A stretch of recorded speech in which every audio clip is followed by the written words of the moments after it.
Good afternoon, Devon. You're most welcome to Straight Talk Africa. Thank you, Shaka. I was wondering why there isn't a lot of talk about the African Union really stepping up and being more part of the conversation when it comes to getting the type of resources that are needed in the areas that are experiencing drought, and what exactly are they intending to do to help the people there? Thank you. Thank you very much. You want to begin with something at least about the African Union or something?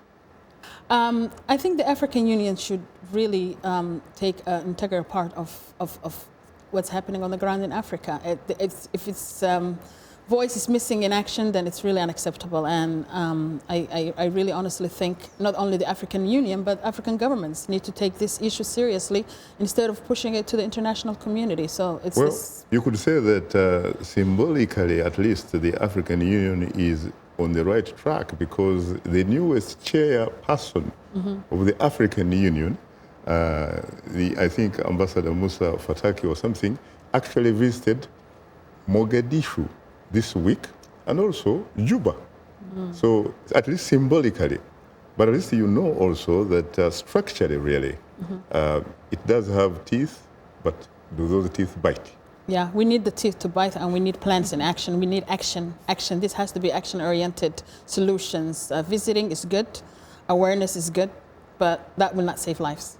Shannon? I mean, I would agree with that, and it's an excellent question, because we need the African Union members involved, as well as IGAD, which is the Intergovernmental Authority on Development, which is majority of countries that we've talked about are part of IGAD.